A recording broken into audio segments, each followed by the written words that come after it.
Everyone, myself Vaibhav. In today's session, we are seeing the spike in financial assets at the start of European trading hours.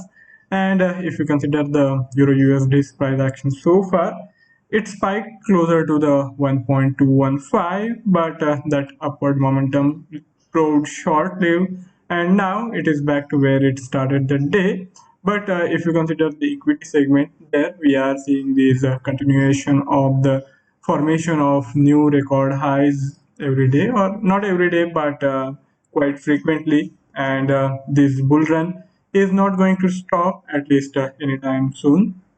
Now, if we consider the trading context for the day, we had these final numbers for the inflation for major economies in the Euro area: Germany, Italy, and France. And there we are seeing pronounced shift on the higher side for the inflation. If we consider the Germany's numbers, the inflation has been confirmed at 2.5% for the month of May, and the France and Italy are not really far behind.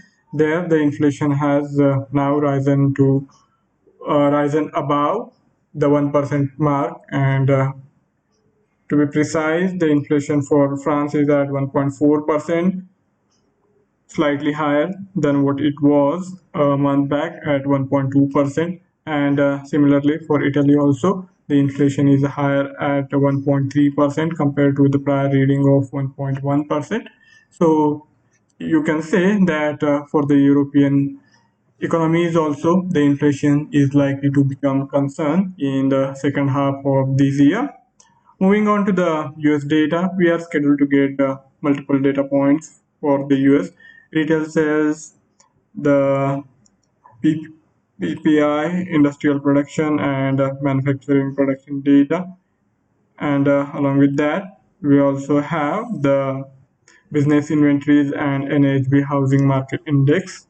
And I will not really go into the details of all these releases, but of course, the retail sales tend to have the impact on the USD's valuation. And for this month, the month of May, the expectations are that we are likely to see the flat reading or a slightly negative reading. And this is in terms of the month on month after significantly high retail sales growth, which we have seen in the earlier months of this year. We are likely to see slight moderation, and because of that, the month on month growth might be in negative territory. But if we compare the same numbers to the last year, because of the low base effect, it will be the growth will be in double digits, and I think almost closer to 50%. So let's see how it goes. And another important release is, of course, the industrial production data. And the industrial production is likely to show the continuation of positive momentum. And both in terms of month on month as well as year on year, we are likely to see significant growth there. And that is likely to strengthen the case of the bullish momentum which we are seeing in the USD. And I think now that USD has gained upper hand against most its major peers, it might show fresh breakout. And in that context, we are going to take a look on the Euro USD's technical formation, and we will see what are the trading opportunities which might bring in profit. And after that, we will also consider the gold's technical formation. Let's start the day with the Euro USD's technical outlook. This is the daily time frame chart, and after this prolonged consolidation of almost a month, we are finally seeing this bearish shift in the price action for Euro USD. And after this Friday's sharp move on the lower side, all the way to 1.21 from 1.22, now I think the near-term trajectory has changed, and it will be better for us to keep looking for the bearish trade, and instead of buying, this is the time to look for shorting opportunities. And for that, we have to keep in mind some key levels which can bring in the best possible entries, the optimum risk reward ratio. And for that, we will have to rely on the time frame, multiple time frames, the medium term to lower short term time horizon also. And if you consider this crossover of 10 and 20 EMA on the daily time frame, we now have this bearish crossover in place, and this is going to be one critical difference while looking to short. Earlier, the Euro USD was in consolidation, so we were not really expecting any big move on the bearish side. But now that we have this new swing low formation along with this loss of momentum on the bullish side, I think in course of time we can expect the Euro USD to decline towards this prior swing low, which is there around 1.200. So that is the price area which we can target while looking to trade in the Euro USD. And if we want to optimize our entry, we will of course have to rely on the technical formation on the lower time frame chart, and this is where this central pivot point of this month's pivot point series can be utilized. We can use this as a critical marker as long as the price action is below this central pivot point. We can be hopeful of the continuation of the bearishness in the Euro USD, and as a result of that, it will be a good idea to look for shorting opportunities as close as possible to this central pivot point, which is there around 1.215. And on the lower side, we can expect the Euro USD to continue to decline, and at the bare minimum, it is likely to go on to touch this first support, and eventually the move towards 1.20 can be expected. If we consider the regression curve, it has now tilted to the lower side, and these both the formations, the regression curve as well as the central as well as the pivot point series, are pointing to the bears having the upper hand, and all we have to do is look for the optimum entry, and in that case we can rely on these SMA formation.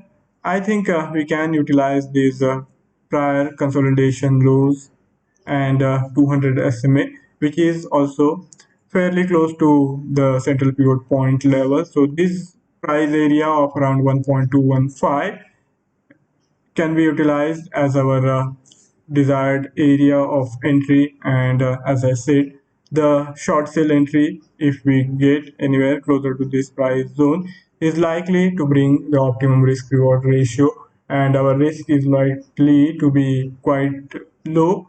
I think the stop loss anywhere around 1.217 or thereabout should be good enough while looking to enter the trade anywhere closer to this convergence of 200 and 100 SMA.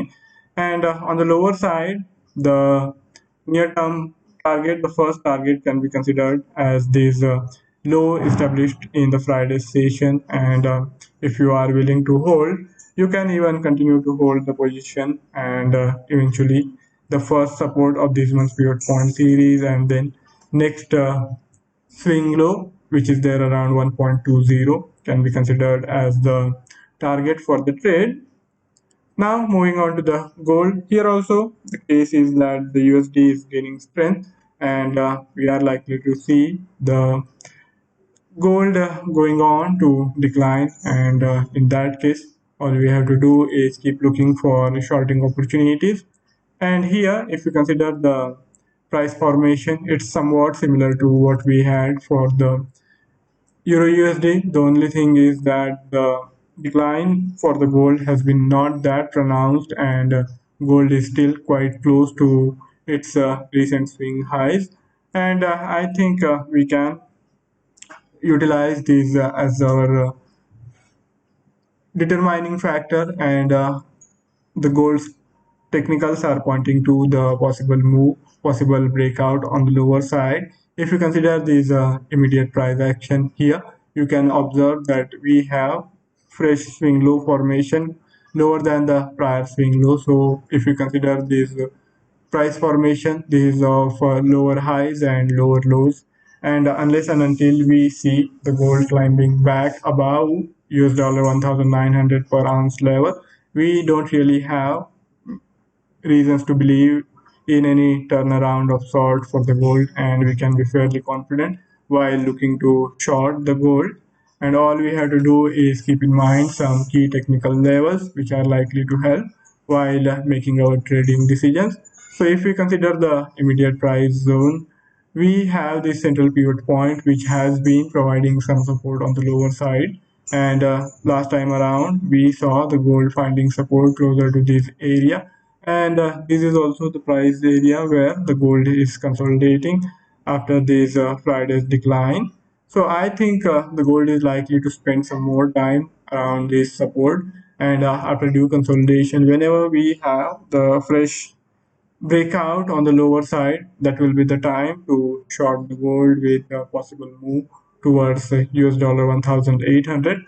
And if you consider the regression curve, it has now steeply inclined on the lower side. So both these technical formations are quite conducive, and the job for us is going to be finding the opportune time to go short, and in the case of gold it is going to be a bit difficult as we have already seen this sharp move, and as a result of that we are not really close to this 200 SMA which was used while determining the entry point for the Euro USD. Now we will mostly have to rely on these 50 SMA, and instead of looking to short it on the higher side, I think for the gold we will have to change our tactics and allow the gold's consolidation to unfold. And whenever we have the fresh breakout below the immediate swing lows, I think the entry anywhere closer to these US dollar 1860 or below that should be a good idea, while keeping the stop loss just little above the immediate high, this consolidation phase high. So we don't really have to rely on these 200 SMA, the convergence of these three SMAs, which is not exactly close. And as a result of that, if we use this price area as our entry point, then I think we are more likely to miss out on the trade, and even the stop loss is going to be quite wide. So instead of relying on these SMA formation, I think we can utilize the price action, and after due consolidation, mostly in today's session, I am not really expecting any big move. But after the start of tomorrow's European trading session, we can expect some sort of momentum for the bears in the gold, and in that case whenever we have the breakout on the lower side, that will be the time to short the gold while keeping the stop loss just little above this prior swing high. So that's my take looking at the gold's current price trajectory. If any of you have any query or any idea to share, you can write to me in the feedback section, and I would be more than happy to take the discussion forward. Before I sign off, I would also like to remind of the risk associated with trading in the financial instrument, and one should be careful while using the information provided. Have a fabulous day ahead. See you next time. Do subscribe to the Ducoscope webinar channel. Goodbye.